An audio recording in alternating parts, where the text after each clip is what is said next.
नमस्कार दोस्तों, कैसे हैं आप सब। आशा करते हैं आप सब अच्छे होंगे। जीएस स्पेशल बैच में आप सभी का स्वागत है। आप सभी को पता है कि जीएस यानी जनरल स्टडी यानी सामान्य अध्ययन के अंतर्गत कई सब्जेक्ट का अध्ययन किया जाता है, जिसमें से एक महत्वपूर्ण सब्जेक्ट हिस्ट्री है। आज से हम आप सभी के बीच हिस्ट्री की कक्षाएं लेकर उपलब्ध होंगे।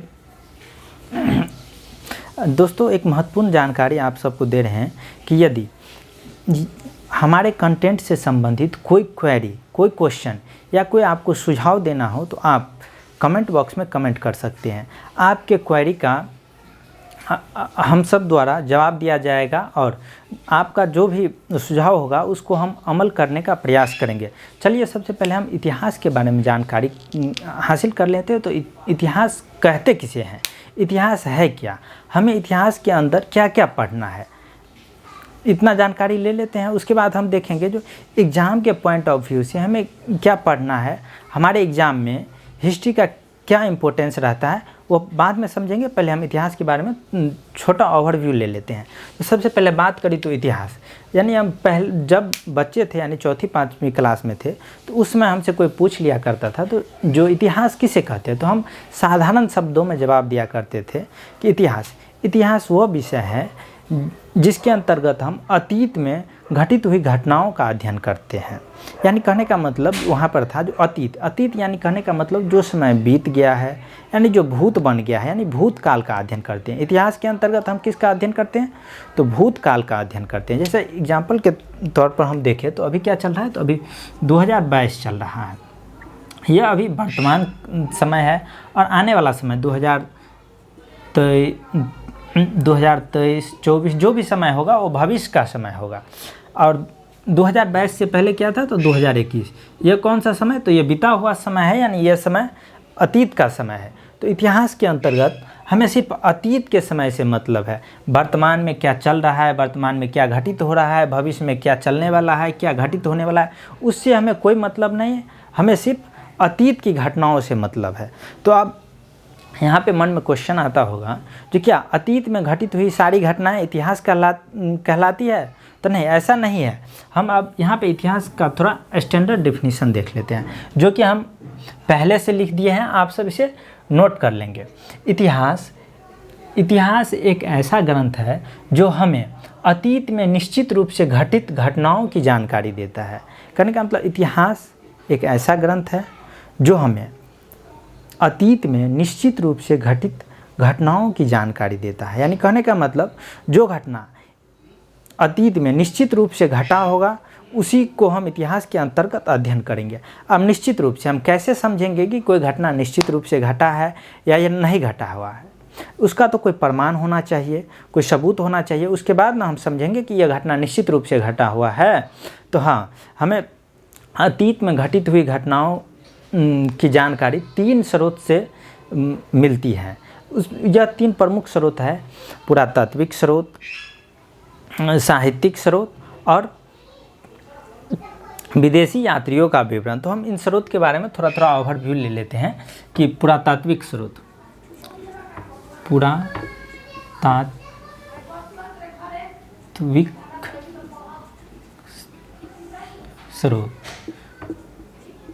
पुरातात्विक स्रोत के अंतर्गत अवशेष,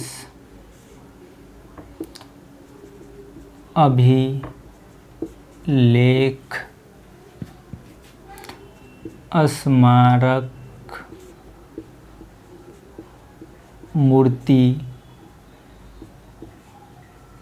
सिक्के etc।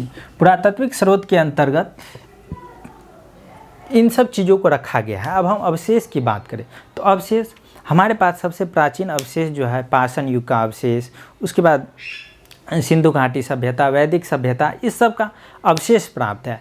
और हम अभिलेख का बात करें तो हमारे पास सबसे प्राचीन अभिलेख राजा अशोक यानी सम्राट अशोक के अभिलेख हैं, जिसको सर्वप्रथम जेम्स प्रिंसेप ने पढ़ कर को हम सबको बताया था। उसके बाद स्मारक की बात करें तो स्मारक यानी हमारे प्राचीन धरोहर, धरोहर कहने का मतलब हमारे प्राचीन भवन, जैसे दिल्ली का लाल किला हो गया, कुतुब मीनार हो गया, आगरा का ताजमहल हो गया, पटना की बात करें तो यहाँ का गोल घर हो गया, ये सब हमारे प्राचीन स्मारक के अंतर्गत आते हैं। उसके बाद मूर्ति, यानी प्राचीन काल में कई ऐसे हिंदू शासक हुए जो बहुत बड़े पैमाने पर अपने शासनकाल में मूर्तियों का निर्माण करवाए थे। और सिक्का की बात करें तो हमें बहुत सारे ऐसे वंश, जैसे गुप्त वंश की ढेर सारी स्वर्ण सिक्काएँ प्राप्त होती है। उसके बाद हम इधर शेरशाह सूरी द्वारा चलाए गए सिक्के की बात करें। उसके बाद मध्यकालीन भारत में बात करें तो मुग़ल शासकों द्वारा चलाए गए सिक्के, यह सब हमें प्राप्त होती हैं, जिसे पुरातात्विक स्रोत के अंतर्गत रखा गया। और साहित्यिक स्रोत की बात कर ले, पहला स्रोत पुरातात्विक और दूसरा स्रोत साहित्यिक स्रोत। साहित्यिक स्रोत को दो भागों में विभाजित किया गया है, धार्मिक स्रोत एवं गैर धार्मिक स्रोत।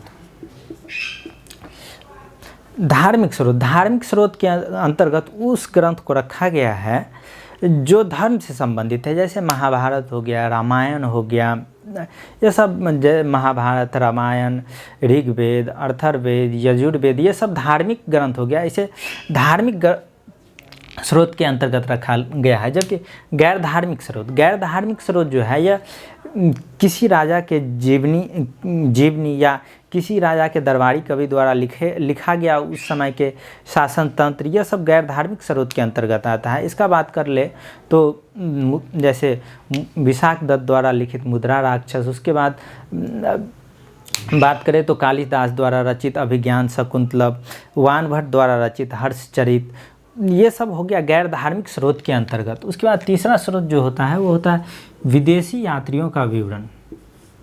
विदेशी यात्रियों का विवरण,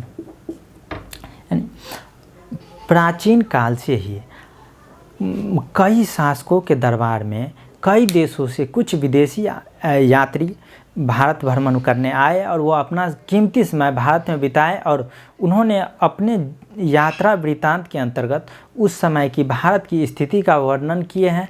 जैसे एग्जाम्पल के तौर पर हम देख ले तो फहियान जो है चंद्रगुप्त विक्रमादित्य के दरबार में आया था। उसका हर्षवर्धन के दरबार में ह्वेंसांग आया था, जिसने अपनी यात्रा वृत्तांत सियूकी में भारत और उस समय के शासक यानी हर्षवर्धन का वर्णन किया है। इस तरह से मध्यकालीन भारत में बात करें तो मोरक्को से एक यात्री आया था इब्न बतूता, जिन्होंने अपनी पुस्तक रेहला में उस समय की भारत की स्थिति एवं प्रशासनिक जानकारी को उद्धृत किया हुआ है। उसके बाद हम जो कहें तो इसी आधार पर हम निर्धारित करते हैं कि यह घटना निश्चित रूप से घटित हुई है और इस घटना को हम इतिहास के अंतर्गत पढ़ेंगे। चलिए अब आप सबको इतिहास की जानकारी हो गया, जो इतिहास किसे कहते हैं और इतिहास के अंतर्गत किसी घटना को हम किस आधार पर रखते हैं वो जानकारी आप सब को समझ में आया होगा। अब हम बात कर लेते हैं तो इतिहास शब्द की उत्पत्ति कैसे हुई और फादर ऑफ इतिहास किसे कहा जाता है। चलिए देख लेते हैं। इतिहास शब्द जो है एक यूनानी शब्द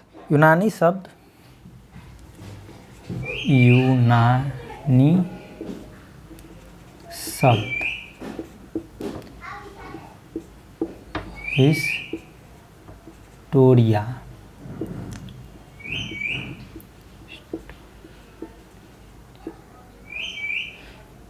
इतिहास एक यूनानी शब्द हिस्टोरिया से बना है। इस हिस्टोरिया का यूनानी भाषा में अर्थ होता है छानबीन, यानी इन्वेस्टिगेट करके जो जानकारी हमें प्राप्त होती है उसे हिस्टोरिया कहते हैं। तो हिस्ट्री शब्द की उत्पत्ति किससे हुई तो हिस्टोरिया शब्द से हुई है।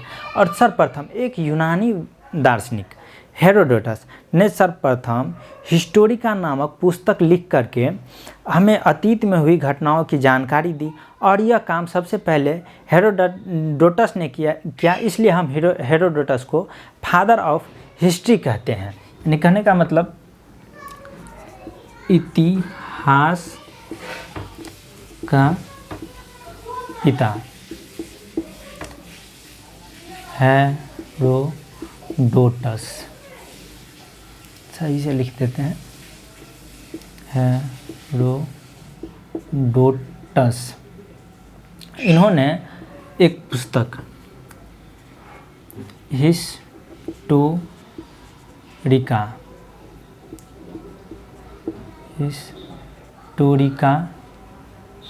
लिख करके सर्वप्रथम हमें अतीत में घटित हुई घटनाओं की जानकारी दिया था, जिस कारण हम इस हेरोडोटस को फादर ऑफ हिस्ट्री कहते हैं।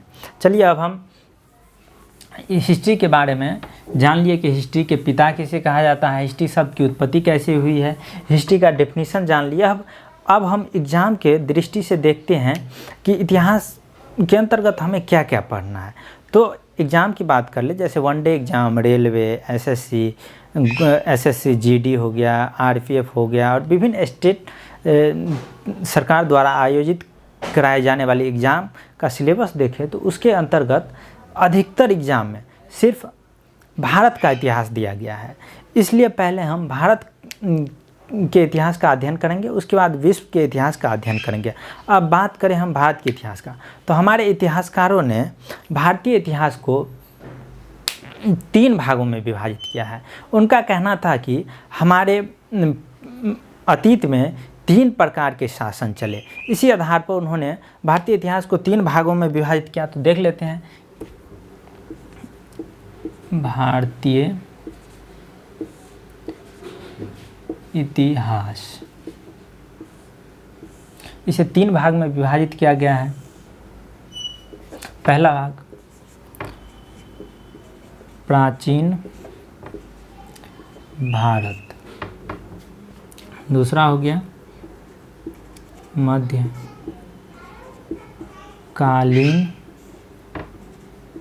भारत, और तीसरा भाग हो गया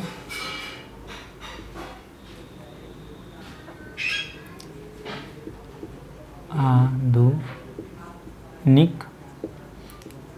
भारत। प्राचीन भारत, मध्यकालीन भारत और आधुनिक भारत, 3 भाग में हमारे इतिहास को विभाजित किया गया है। अब कालखंड की दृष्टि से देखें तो सबसे बड़ा कालखंड प्राचीन भारत का है। इसलिए प्राचीन भारत को हमारे इतिहासकार ने पुनः 3 भागों में विभाजित किए हैं। अब वो 3 भाग है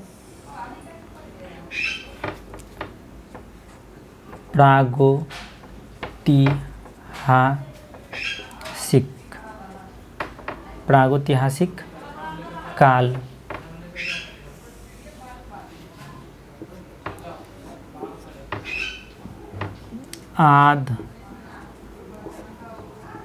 ऐतिहासिक काल। अब ऐतिहासिक काल, अब यहाँ पे प्रश्न उठता है कि प्रागैतिहासिक काल, आदि ऐतिहासिक काल और ऐतिहासिक काल में क्या डिफरेंस है, किस आधार पर हमारे इतिहासकारों ने प्राचीन इतिहास को इन 3 भागों में विभाजित किया। तो हम प्रागैतिहासिक काल की बात करें तो यह इतिहास का वह कालखंड है जिसका हमें सिर्फ अवशेष प्राप्त हुआ है। अवशेष कहने का मतलब जो उस समय के औजार प्राप्त हुआ है, कुछ अवशेष हड्डी, कुछ जानवर के अवशेष, कुछ मनुष्य के अवशेष, इस तरह का अवशेष प्राप्त हुआ है। इस समय हमें लिखित जानकारी नहीं प्राप्त हुआ है। यानी कहने का मतलब प्रागैतिहासिक काल इतिहास का वह कालखंड है जिसका हमारे पास सिर्फ अवशेष ही है, उसका लिखित जानकारी नहीं है।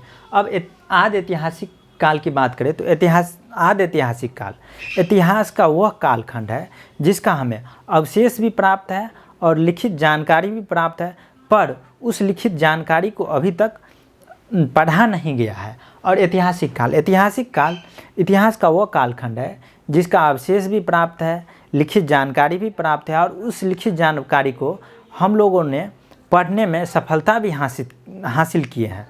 अब हम कालखंड के हिसाब से देख ले तो इस तीनों भाग में सबसे बड़ा भाग प्रागैतिहासिक काल है। इसे हमारे इतिहासकार ने पुनः 2 भागों में विभाजित किया है। पहला पाषाण युग, दूसरा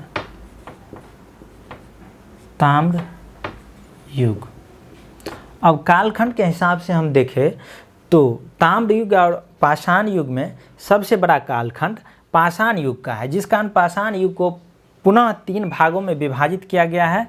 वो भाग इस तरह है, इधर लिख देते हैं जो आपको स्पष्ट रूप से दिखाई दे।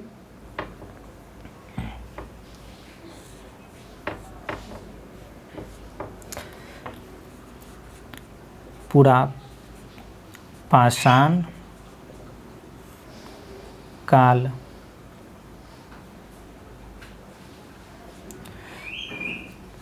मध्य पाषाण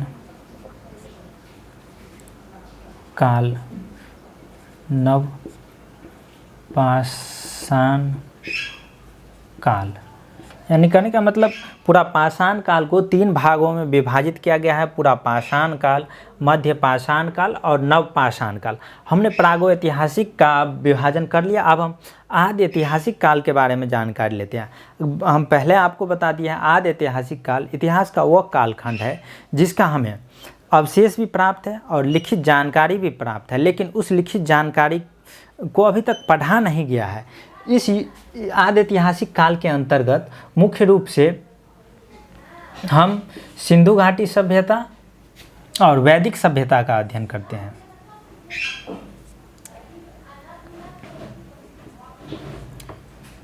सिंधु घाटी सभ्यता एंड वैदिक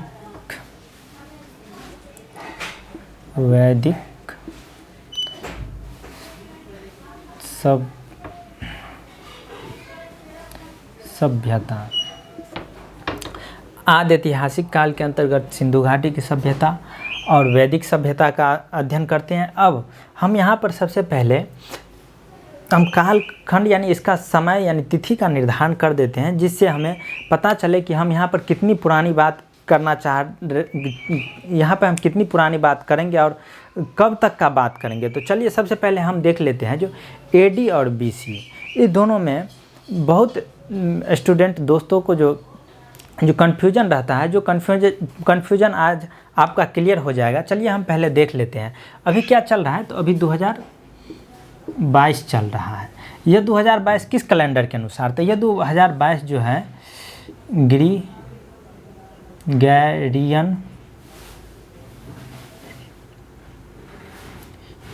ग्रीगेरियन कैलेंडर के अनुसार चल रहा है। ग्रीगेरियन कैलेंडर का निर्माण किसने किया? तो ग्रीगेरियन कैलेंडर का निर्माण ईसाइयों ने किया। और इस कैलेंडर का निर्माण का आधार जो है वह ईसा मसीह का जन्म रखा गया है।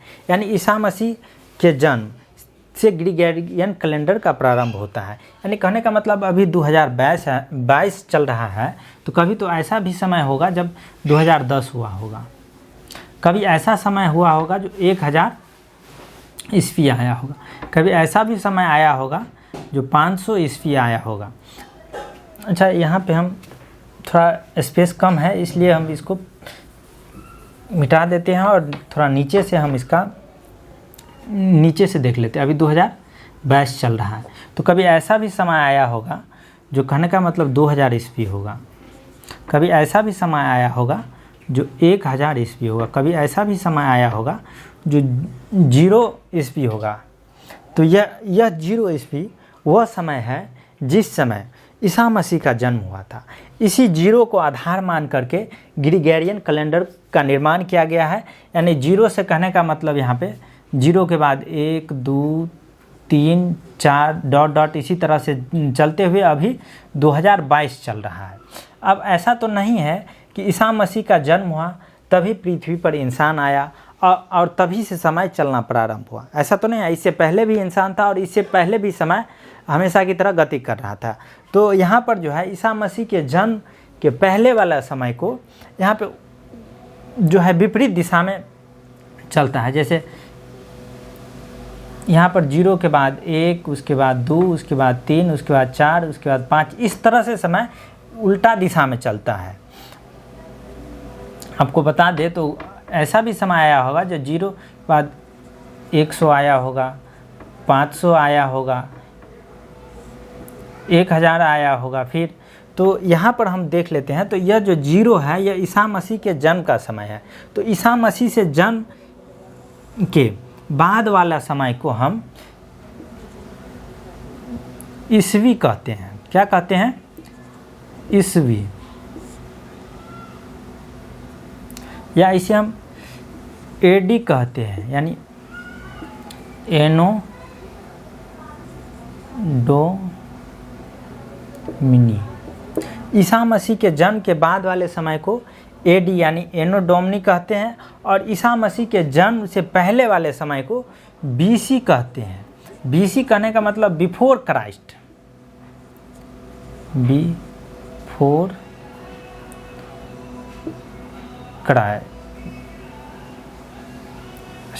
बिफोर क्राइस्ट यानी कहने का मतलब ईसा मसीह के जन्म के पहले का समय है। इस समय को हम बीसी में दिखाते हैं। अब तो बीसी के जगह पर BCE का प्रयोग किया जा रहा है, यानी बिफोर कॉमन एरा का प्रयोग किया जा रहा है बीसी के बदले। इसमें आप कन्फ्यूजन नहीं करेंगे कि BC और BEC में क्या फ़र्क है, तो दोनों एक ही बात है। BC का मतलब हुआ बिफोर क्राइस्ट यानी ईसा मसीह के जन्म के पहले का समय, और BCE का मतलब हुआ बिफोर कॉमन एरा, यानी यह भी हुआ जो ईसा मसीह के जन्म के पहले का समय है।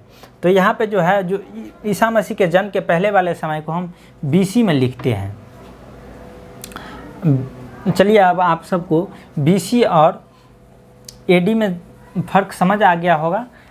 समझ नहीं आया होगा तो आप कमेंट बॉक्स में कमेंट कर दीजिएगा, फिर इसको हम अच्छा तरीक़ा से समझा देंगे। अब चलिए हम पहले यहाँ पे तिथि का निर्धारण कर लेते हैं। तो प्राचीन काल में हम अननोन पीरियड यानी कहने का मतलब अनिश्चित काल से, अननोन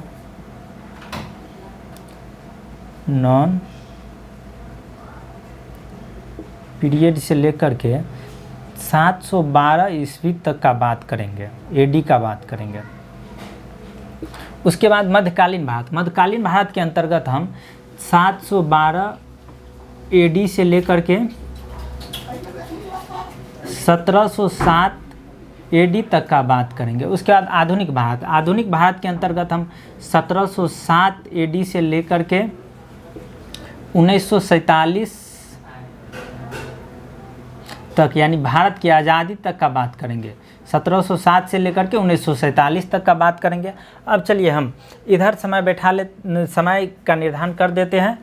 तो प्रागैतिहासिक काल यानी इतिहास का यह सबसे लंबा कालखंड है।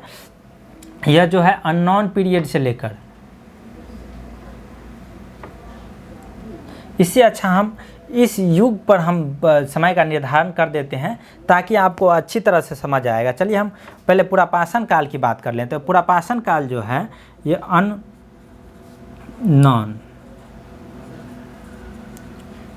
पीरियड से लेकर के हम 8000 BC तक का बात करेंगे, और इसके अंतर्गत हम 8000 BC से लेकर के 4000 BC तक का बात करेंगे। BC और नवपाषाण काल में हम 4000 BC से लेकर के 2500 BC तक का बात करेंगे। चलिए हम यहाँ पे बता दें आपको, पुरापाषाण काल के अंतर्गत अननोन पीरियड से लेकर के यानी अनिश्चित काल से लेकर के, यानी वह समय जिसका कोई प्रूफ नहीं है, जो यहीं से पुरापाषाण काल की शुरुआत हुआ हो, उस समय से लेकर के हम ईसा मसीह के जन्म के 8000 पहले तक का समय का अध्ययन करेंगे। इसी काल के अंतर्गत हम देखेंगे कि जो है मानव ने सर्वप्रथम आग का खोज किया, और उस आग का उपयोग नवपाषाण काल में मानव ने चालू कर दिया, यानी आग का उपयोग सर्वप्रथम नवपाषाण काल में मानव ने सीखा आग का उपयोग करना। अब इसी नवपाषाण काल के अंत तक में जो हो गया, ताम्र का खोज हो गया। अब वहाँ पर जो क्या करने लगा, वहाँ के आदि मानव जो है पाषाण यानी पत्थर के औजार के स्थान पर तांबे का औजार का उपयोग करने लगा। तांबे का औजार वजन में हल्का और तेज धार वाला होता था। यह ताम्र युग जो है 3000 BC से लेकर के हम 2000 BC तक पढ़ेंगे। अब इस नवपाषाण काल के बाद जो है नवपाषाण काल के बाद हम 2500 BC से 1750 BC तक सिंधु घाटी सभ्यता का अध्ययन करेंगे।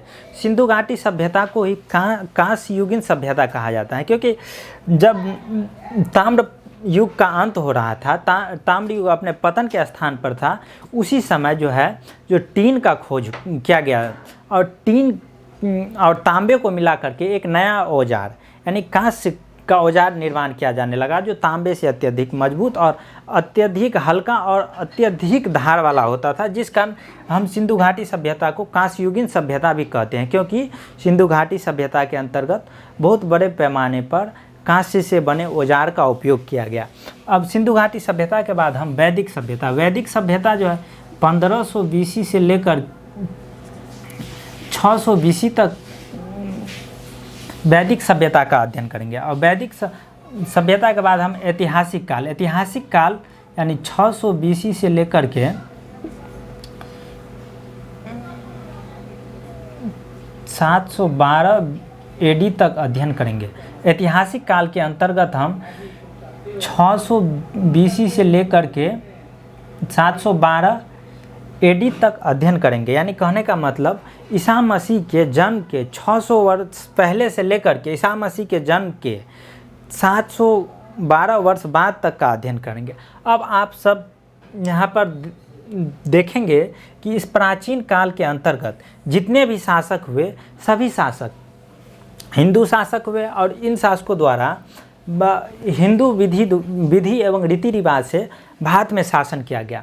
मध्यकालीन भारत के अंतर्गत हम मुस्लिम शासक का अध्ययन करेंगे, देखेंगे कैसे भारत पर मुस्लिम आक्रमणकारी भारत पर आक्रमण किया, वो भारतीय क्षेत्र को जीतकर अपना शासन स्थापित किया, किस तरह से उन्होंने दिल्ली सल्तनत का निर्माण किया। दिल्ली सल्तनत का निर्माण 1206 ईस्वी में हुआ और दिल्ली सल्तनत का पतन पानीपत के प्रथम युद्ध में 1526 ईस्वी में हुआ। दिल्ली सल्तनत के पतन के बाद हम मुग़ल युग का अध्ययन करेंगे। मुग़ल युग जो है मुग़ल युग 1526 से लेकर के 1857 तक चलेगा। उसमें से जो है मुग़ल युग के उन्नति का काल जो है 1526 से लेकर के 1707 तक के काल को हम मुग़ल युग के उन्नति का काल कहते हैं, और जबकि 1707 से लेकर के 1857 तक के युग को मुग़ल काल की अवनति यानी पतन का काल कहते हैं। चलिए, अब आप सबके दिमाग में एक क्वेश्चन आता होगा, जो 712 ईस्वी में ऐसा कौन सा घटना घट गया जो हम एक बाइक प्राचीन काल से मध्यकालीन भारत में छलांग लगा दिया। और उसके बाद फिर आगे क्वेश्चन आता होगा दिमाग में, जो 1707 ईस्वी में ऐसा कौन सा घटना घटा जो हम डायरेक्ट मध्यकालीन भारत से आधुनिक भारत में प्रवेश कर गए। तो इसके पीछे कोई विशेष बात नहीं है। पहले ही हमने आपको बताया था कि हमारे इतिहासकार ने हमारे इतिहास को 3 भागों में विभाजित किया है। इसका मुख्य कारण उन्होंने बताया था कि हमारे भारत पर 3 प्रकार का शासन चले। और चलिए उस शासन के बारे में हम बात कर ले, तो आपको बताए हैं अभी जो प्राचीन काल के अंतर्गत सिर्फ हम क्या करेंगे, तो हिंदू शासक का अध्ययन करेंगे, देखेंगे कि हिंदू शासक किस तरह से हिंदू विधि एवं रीति रिवाज के अनुसार शासन कर रहे हैं। उसके बाद हमारे इतिहास का एक महत्वपूर्ण समय 712 ईस्वी आएगा। 712 ईस्वी में सर्वप्रथम हमारे भारत के सिंध क्षेत्र पर मुस्लिम का आक्रमण हुआ, और वो मुस्लिम आक्रमण हुआ और वह सिंध प्रांत, उसमें सिंध का शासक दाहिर था, उसे पराजित करके सिंध पर अपना अधिकार जमा लिया। और यहीं से 712 ईस्वी से ही भारत पर 712 ईस्वी से ही भारत में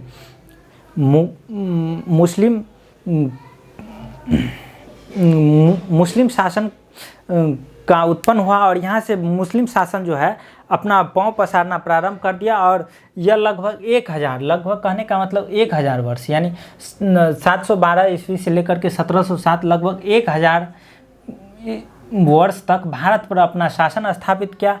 और उसके बाद 1707 मध्यकालीन भारत हम 1707 तक ही इसलिए अध्ययन करेंगे क्योंकि मुग़ल मुग़ल के एक क्रूर शासक जिसे औरंगजेब, जिसे हम मुग़ल के सबसे क्रूर शासक के रूप में या भारत के सबसे क्रूर शासक